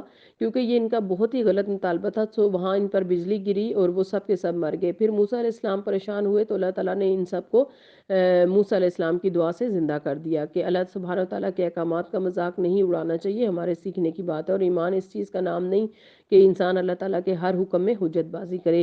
آیت نمبر 57، اور ہم نے تم پر بادلوں کا سایہ کیا، یعنی جب بنی اسرائیل مصر سے نکل کر صحرائے سینا میں گئے تو وہاں صرف صحرا ہی صحرا تھا، کوئی درخت نہیں تھا، کوئی سایہ، کوئی اوٹ وغیرہ نہیں تھی، اور کس طرح لاکھوں لوگوں کو اللہ تعالیٰ نے سایہ مہیا کیا، یعنی ایک بادل ہر وقت ان کے اوپر چھایا رہتا تھا۔ اور تم پر من و سلوہ اتارا، کھاؤ پاکیزہ چیزوں میں سے جو ہم نے تمہیں عطا کی، اور انہوں نے تو ہم پر ظلم نہیں کیا بلکہ وہ اپنی جانوں پر ظلم کرتے تھے۔ اور اب آپ دیکھیں کہ کس طرح من و سلوہ اتار کر ان کے کھانے کا انتظام کیا، مگر یہ ساری نعمتیں پا کر بھی اس قوم نے اللہ تعالیٰ کی بات نہیں مانی اور حجت بازی کرنے لگی۔ اور جب ہم نے کہا کہ اس بستی میں داخل ہو جاؤ، یعنی ہجرت کرنے کے بعد مصر سے صحرا پار کر کے ایک بستی میں جانے کا حکم دیا گیا کہ اب یہاں چلے جاؤ، تو اس میں جہاں سے چاہو خوب کھاؤ، اور تم دروازے میں سجدہ کرتے ہوئے داخل ہونا، سجدہ کرنے سے مراد یہ کہ شکر ادا کرتے ہوئے عاجزی سے، اور حتاتن یعنی اے اللہ ہمیں بخش دے کہنا تو ہم تمہاری خطائیں معاف کر دیں گے، احسان کرنے والوں کو عنقریب زیادہ دیں گے۔ لیکن ہوا کیا کہ یہاں بھی انہوں نے اللہ تعالیٰ کی بات نہ مانی۔ فبدل الذین ظلموا قولا غیر الذی قیل لہم، تو جن لوگوں نے ظلم کیا انہوں نے اس بات کو جس کا انہیں حکم دیا گیا تھا بدل کر کچھ اور کر دیا، اور پس ہم نے ان لوگوں پر جنہوں نے ظلم کیا آسمان سے عذاب نازل کیا کیونکہ وہ نافرمانی کرتے تھے۔ اس سے پتہ چلتا ہے کہ جب کوئی قوم اللہ تعالیٰ کی باتوں کا مذاق اڑائے تو اللہ سبحانہ وتعالیٰ اس قوم سے ناراض ہوتا ہے اور اس پر اپنا عذاب نازل کرتا ہے، جیسے بنی اسرائیل پر۔ اور جب موسیٰ نے اپنی قوم کے لیے اللہ سے پانی مانگا تو ہم نے کہا اپنے عصا پتھر پر مارو، تو اس میں سے 12 چشمے پھوٹ نکلے۔ تحقیق تمام لوگوں نے اپنا گھاٹ معلوم کر لیا، ہم نے حکم دیا کہ اللہ کے رزق میں سے کھاؤ اور پیو اور زمین میں مفسد بن کر نہ پھرو۔ اور جب تم نے کہا کہ اے موسیٰ ہم ایک ہی کھانے پر ہرگز صبر نہیں کر سکتے، ہر وقت من و سلوہ یعنی نہیں کھا سکتے، ایک ہی ڈش ہم روز کیوں کھائیں؟ اپنے رب سے دعا کیجئے کہ وہ ہمارے لیے اس کی ترکاری، ککڑی، گندم، مسور اور پیاز جو بھی زمین اگاتی ہے پیدا کرے۔ اب یہ بات دھیان میں رہے کہ جو بامقصد لوگ ہوتے ہیں وہ اپنی غذا میں سادگی اختیار کرتے ہیں، وہ کھانے کے لیے نہیں جیتے، وہ ہر روز نئی نئی ریسیپیز اور نئے نئے مینیو کی تلاش میں نہیں رہتے، وہ ایسی غذا کھاتے ہیں جو رزق کے طیب میں سے ہو اور جس سے وہ اپنی زندگی قائم رکھیں اور اپنی عبادت کو بہتر کر سکیں اور دنیا میں رہتے ہوئے تعمیری زندگی بسر کریں، اس دنیا میں واقعہ کچھ کر کے اپنے آخرت کے لیے کچھ کما کر جائیں۔ لیکن جب کسی قوم کے پاس مقصد نہیں ہوتا، کسی انسان کی زندگی میں مقصد نہیں ہوتا، تو پھر اس کے یہ طور طریقے ہوتے ہیں۔ اس میں بھی آپ ان کا اندازہ دیکھ لیجئے کہ خود دعا نہیں کرتے بلکہ موسیٰ سے کہتے ہیں کہ آپ دعا کیجئے، فَادْعُ لَنَا، آپ ہمارے لیے دعا کیجئے۔ تو اس شخص سے نکما اور کون ہوگا جو اپنے لیے خود دعا بھی نہ کرے تو وہ بھی کسی اور سے کروانا چاہے۔ موسیٰ نے کہا أَتَسْتَبْدِلُونَ الَّذِي هُوَ أَدْنَىٰ بِالَّذِي هُوَ خَيْرٌ، کیا بھلا بہتر چیز چھوڑ کر اس کے بدلے کم تر لینا چاہتے ہو؟ اللہ تعالیٰ نے تمہیں آسمانی غذا دی اور تم زمینی غذا کے پیچھے دوڑ رہے ہو صرف زبان کے ذائقے کے لیے۔ اچھا تو کسی شہر میں اتر جاؤ، بے شک تم نے جو مانگا ہے وہاں تمہارے لیے وہ موجود ہے، اور ذلت اور محتاجی ان پر دے ماری گئی اور وہ اللہ کے غضب کے ساتھ پلٹے۔ یہ اس وجہ سے ہوا کہ بے شک وہ اللہ کی آیات کا انکار کرتے اور نبیوں کو ناحق قتل کر دیتے تھے، یہ اس وجہ سے تھا کہ وہ فرمانی کرتے اور حد سے بڑھ جاتے تھے۔ تو اس سے کیا پتہ چلتا ہے کہ بنی اسرائیل پر اللہ تعالیٰ کا غضب، اللہ تعالیٰ کی لعنت اور ناراضگی کیوں آئی؟ کیونکہ انہوں نے اللہ تعالیٰ کے احکامات کو نہیں مانا، اللہ تعالیٰ کی نعمتوں کا انکار کیا، اللہ تعالیٰ کے احسانات کی قدر نہیں کی، حتیٰ کہ جو لوگ انہیں ہدایت کی بات بتاتے انہیں بھی وہ مارنا شروع کر دیتے تھے۔ ان الذین آمنوا والذین ہادوا والنصارى والصابئین من آمن باللہ والیوم الآخر وعمل صالحا فلہم اجرہم عند ربہم ولا خوف علیہم ولا هم یحزنون۔ بے شک وہ لوگ جو ایمان لائے اور جو یہودی بن گئے اور عیسائی اور صابی جو بھی اللہ اور یوم آخرت پر ایمان لائے اور نیک عمل کرے، تو ایسے لوگوں کے لیے ان کا اجر ان کے رب کے پاس ہے اور ان پر نہ کوئی خوف ہوگا نہ وہ غمگین ہوں گے۔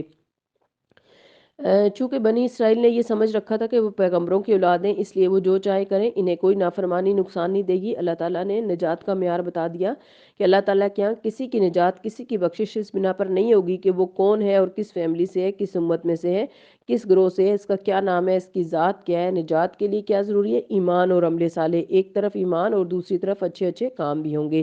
من آمن باللہ والیوم الآخر وعمل صالحا فلہم اجرہم عند ربہم، جو انہیں ان کے رب کے نزدیک اچھا اجر ملے گا۔ اگر ایمان میں خلل ہوا یا نیک کام نہیں ہوئے تو پھر پکڑ ہو سکتی ہے، ایسے لوگوں کے لیے نہ کوئی خوف ہوگا اور نہ وہ غمگین ہوں گے۔ پھر چند مزید باتیں بنی اسرائیل کے بارے میں۔ وَإِذْ أَخَذْنَا مِيثَاقَكُمْ، اور جب ہم نے تم سے پختہ عہد لیا اور طور پہاڑ کو تمہارے اوپر اٹھایا اور حکم دیا کہ پکڑ لو اس کو جو ہم نے تمہیں دیا قوت کے ساتھ، اور جو اس میں لکھا ہے اسے یاد رکھو تاکہ تم بچ جاؤ۔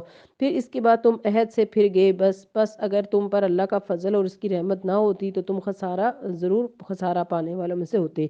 تو اس سے کیا پتہ چلتا ہے کہ بنی اسرائیل نے ہر موقع پر اللہ تعالیٰ کی بات کا انکار کیا، اللہ تعالیٰ سے کیے ہوئے عہد کو توڑ دیا، یہ سب نافرمانیاں کر رہے تھے۔ اللہ تعالیٰ نے ایک وارننگ کے طور پر کوہ طور کو زمین سے اکھاڑ کر ان کے سروں پر ایک چھت کی طرح معلق کر دیا کہ مانو اللہ کی بات ورنہ یہ پہاڑ تمہارے سر پر گرے گا۔ اگر کوئی یہ کہے کہ چھت سر پر گرے گی تو کیا کریں گے؟ بات مانیں گے یا نہیں؟ ظاہر ہے مانیں گے نا، سب نے کہا ہم مانیں گے، اور اللہ تعالیٰ نے پھر وہ عذاب ٹال دیا، اور اس کے بعد پھر ویسے کہ ویسے ہو گئے، اپنے عہد سے پھر گئے۔ یاد رکھیں اللہ تعالیٰ کے نام پر ہم جو وعدے کرتے ہیں، جو نظریں مانتے ہیں، جو اپنے اندر ارادے کرتے ہیں، ان کو پورا کرنا چاہیے۔ جو قرآن مجید میں احکامات ہیں ان پر عمل کی بھرپور کوشش کرنی چاہیے۔ اللہ تعالیٰ فرماتے ہیں کہ اس پر بھی ہم نے تمہیں معاف کر دیا، یعنی پھر مزید ان کو مہلت دی گئی۔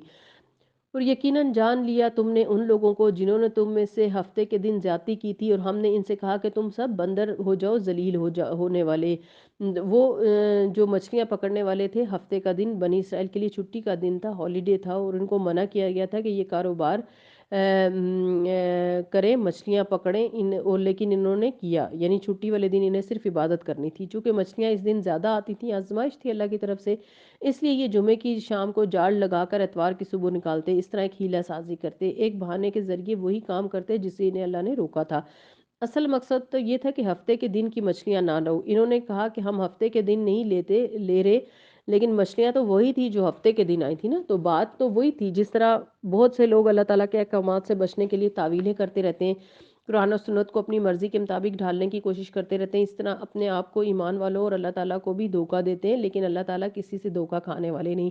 فرمایا ان کا قصہ معلوم ہے، جنہوں نے سبت کا قانون توڑا تھا، ہم نے انہیں کہہ دیا کہ بندر بن جاؤ اور اس حال میں رہو کہ ہر طرف سے تم پر دھتکار اور پھٹکار پڑے، یہ سب تم پر یعنی لعنت کریں۔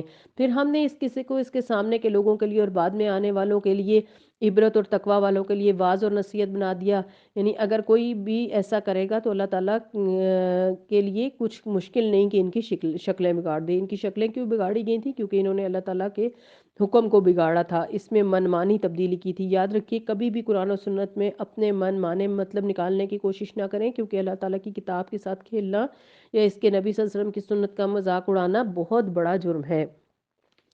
آیت نمبر 67۔ وَإِذْ قَالَ مُوسَىٰ لِقَوْمِهِ إِنَّ اللَّهَ يَأْمُرُكُمْ أَن تَذْبَحُوا بَقَرَةً، اور جب موسیٰ علیہ السلام نے اپنی قوم سے کہا بے شک اللہ تعالیٰ تمہیں حکم دیتا ہے کہ تم ایک گائے ذبح کرو، وہ بولے کیا تم ہم سے مذاق کرتے ہو؟ موسیٰ نے کہا کہ میں اس بات سے اللہ کی پناہ مانگتا ہوں کہ میں جاہلوں میں سے ہو جاؤں، یعنی دینی احکامات میں مذاق کروں۔ انہوں نے کہا اپنے رب سے ہمارے لیے دعا کرو، وہ ہمارے لیے بیان کر دے کہ وہ گائے کس طرح کی ہو۔ موسیٰ علیہ السلام نے کہا بے شک وہ فرماتا ہے کہ وہ گائے نہ تو بوڑھیا ہو نہ بچیا، بلکہ اس کے درمیان کی ہو، یعنی جو یعنی جوان ہو، تو تم ویسا ہی کرو جو تمہیں حکم دیا گیا ہے۔ انہوں نے کہا تم اپنے رب سے ہمارے لیے دعا کرو کہ وہ ہمارے لیے بیان کر دے کہ اس کا رنگ کیسا ہو۔ موسیٰ علیہ السلام نے کہا بے شک وہ فرماتا ہے کہ وہ گائے گہرے زرد رنگ کی ہو، اس کا رنگ چمکتا ہو جو دیکھنے والوں کو خوش کر دے۔ انہوں نے کہا تم اپنے رب سے ہمارے لیے دعا کرو، ہمارے لیے بیان کر دے کہ وہ کس طرح کی ہو۔ سب کچھ پوچھ کر کہا ابھی بھی سمجھ نہیں آئی، کیونکہ سمجھنا نہیں چاہتے تھے۔ بے شک گائے ہمیں ایک دوسرے سے مشابہ معلوم ہوتی ہیں، اور بے شک اگر اللہ نے چاہا تو ہم ضرور راہ پانے والے ہیں۔ کہا بے شک وہ اللہ فرماتا ہے کہ گائے کام کرنے والی نہ ہو، نہ زمین میں ہل جوتتی ہو، نہ کھیتی کو پانی پلاتی ہو، صحیح سلامت ہو، اس میں کوئی داغ نہ ہو۔ کہنے لگے اب تم حق لائے ہو۔ پس انہوں نے اسے ذبح کیا، اور لگتا نہ تھا کہ وہ ایسا کریں گے۔ تو اس سے کیا پتہ چلتا ہے کہ اللہ تعالیٰ کے احکامات کو جیسے ہیں ویسے ہی ایز اٹ از لے لینا چاہیے، بلکہ بالکل سیدھے سادے یعنی سمپل وے میں اس کو کر لیں۔ بال کی کھال نہیں اتارنی چاہیے، بہت زیادہ نکتہ چینیاں اور بہت زیادہ سوال و جواب نہیں کرنے چاہیے، کیونکہ اس سے دین مشکل ہو جاتا ہے۔ انہیں کہا گیا تھا کہ گائے ذبح کرو، وہ گائے ذبح کر دیتے، بات پوری ہو جاتی، لیکن انہوں نے سوال کر کر کے گائے کی تلاش اور گائے کو ذبح کرنے کا عمل مشکل کر دیا، کیونکہ یہ اصل میں گائے کو معتبر سمجھنے لگ گئے تھے۔ فرعونیوں کے ساتھ رہ رہ کے ان کے دل میں گائے کا تقدس آ گیا تھا، اور یہ گائے کو ذبح نہیں کرنا چاہتے تھے، اس لیے اس طرح کی باتیں کر رہے تھے۔ تو ہمیشہ جب کبھی اللہ تعالیٰ کا کوئی حکم ماننا مشکل لگے تو اپنے آپ کو ہمیں کیا کہنا چاہیے؟ رضیت باللہ ربن، رضیت باللہ ربن، رضیت باللہ ربن۔ اللہ سچا ہے، اللہ کی بات سچی ہے، اور اللہ کا حکم سچا ہے۔ مجھے اللہ کا حکم ماننے میں مشکل ہو رہی ہے، لیکن اصل حق تو یہی ہے، فیصلہ تو اسی کے مطابق ہوگا، لہٰذا مجھے اس سے انکار نہیں کرنا، مجھے وہی کرنا ہے جو میرا رب مجھ سے چاہتا ہے۔ مجھے اپنے آپ کو تبدیل کرنا ہے، اللہ تعالیٰ کی کتاب کو نہیں۔ اس لیے اللہ تعالیٰ کے احکامات پر بہت زیادہ بحث مباحثہ نہیں کرنا چاہیے۔ جو کہا گیا بس اس کو کر لیا جائے، ورنہ بنی اسرائیل جیسا انجام ہوتا ہے۔ اور جب تم نے ایک شخص کو قتل کر دیا، یعنی تم میں سے ایک شخص نے دوسرے کو قتل کیا، یہ بھی بنی اسرائیل کی بات ہو رہی ہے، پھر تم اس کے بارے میں باہم جھگڑنے لگے، یعنی ایک دوسرے پر الزام لگانے لگے۔ تم چھپا رہے تھے، جو عام طور پر ہوتا بھی ہے، اور اللہ اسے ظاہر کرنے والا تھا۔ ہم نے کہا کہ اس مقتول کو اس گائے کے بعض حصے سے ضرب لگاؤ، یعنی اسی گائے کے ٹکڑے سے اس مقتول کو مارو۔ اسی طرح اللہ مردوں کو زندہ کرے گا اور تمہیں اپنی نشانیاں دکھاتا ہے تاکہ تم عقل سے کام لو۔ یعنی بنی اسرائیل کو آخرت پر ایمان لانے کے لیے اتنی واضح نشانیاں دی گئیں کہ ان کی آنکھوں کے سامنے اللہ تعالیٰ نے مردے کو زندہ کر کے دکھایا۔ ہمارے لیے تو ایمان بالغیب ہے، ہم تو آخرت میں دیکھیں گے کہ مردے کیسے زندہ ہوتے ہیں۔ بنی اسرائیل کو اس درجے ایمان اور اکرام تھا، لیکن اس کے باوجود بھی وہ نہیں مانے۔ یعنی وہ جس کو مارا گیا تھا اس پر جب گائے کے گوشت کا ایک حصہ مارا گیا تو وہ اٹھ کے بیٹھ گیا، اور اس نے خود بتایا کہ مجھے فلاں شخص نے قتل کیا، یعنی ان کے سامنے اللہ تعالیٰ نے مردے کو زندہ کیا، اور پھر بھی وہ نہیں مان رہے تھے۔ ان الذین کفروا سواء علیہم انذرتہم لم تنذرہم لا یؤمنون، یعنی جن کو نہیں ماننا ہوتا وہ پھر نہیں مانتے۔ ثم قست قلوبکم من بعد ذلک، پھر اس کے بعد تمہارے دل سخت ہو گئے۔ یاد رکھیے دلوں کی سختی کی وجہ اللہ تعالیٰ کے حکم کی نافرمانی ہوتی ہے، اور بار بار کی نافرمانی ہوتی ہے۔ انسان جب ایک دفعہ نافرمانی کرتا ہے تو اسے پریشانی ہوتی ہے، پھر جب دوبارہ غلط کام کرتا ہے تو کم پریشانی ہوتی ہے، اور تیسری چوتھی بار تو پریشانی ختم ہو جاتی ہے، اور پھر انسان اس گناہ میں مزے لینے لگتا ہے۔ پھر اس ایک وقت آتا ہے کہ انسان کے اندر سے اس گناہ ہونے کا احساس ہی مٹ جاتا ہے، اور پھر دل مریض ہو جاتا ہے، اور جب دل مریض ہو جاتا ہے تو انسان کو ہدایت نہیں ملتی۔ پھر اسے کوئی لاکھ سمجھائے، قرآن مجید کی بڑی بڑی آیات پڑھی جائیں، قرآن اس کے حلق سے نیچے نہیں اترتا، اس کے دل میں نہیں جاتا، اور اس کا عمل تبدیل نہیں ہوتا۔ اس لیے اس بات سے ہمیشہ ڈرتے رہنا چاہیے، کیونکہ اللہ تعالیٰ کی نافرمانیاں زہر قاتل کی طرح ہیں جو انسان کے لیے ہلاکت کا باعث ہیں۔ بنی اسرائیل نے جب اللہ تعالیٰ کی بات نہیں مانی یا اس میں بہت سی تعویلیں کی تو پھر کیا ہوا؟ تو ان کے دل سخت ہو گئے، گویا وہ پتھر کی طرح ہیں یا اس سے بھی زیادہ سخت ہو گئے۔ وَإِنَّ مِنَ الْحِجَارَةِ لَمَا يَتَفَجَّرُ مِنْهُ الْأَنْهَارُ، اور بے شک بعض پتھر تو وہ ہیں کہ ان میں سے نہریں پھوٹ نکلتی ہیں۔ یعنی کبھی آپ نے کسی پہاڑی راستے میں یا کسی اور جگہ پر دیکھا ہو جہاں سے چشمے نکل رہے ہوتے ہیں، یوں لگتا ہے جیسے یہ ہماری آنکھوں کی طرح زمین کے آنسو ہیں۔ جیسے ہم روتے ہیں تو کیا ہوتا ہے، جھڑیاں لگ جاتی ہیں، چھوٹے چھوٹے سوراخوں سے آنسو نکلتے ہیں۔ اسی طرح اگر آپ چشمے کے نکلنے کے مقام تک پہنچے کہ کہاں سے نکل رہا ہے، تو اس کے نکلنے کا جو مقام ہے وہ بہت چھوٹا سا ہوتا ہے، تو ایسے لگتا ہے جیسے زمین بھی اللہ تعالیٰ کے خوف سے رو رہی ہو۔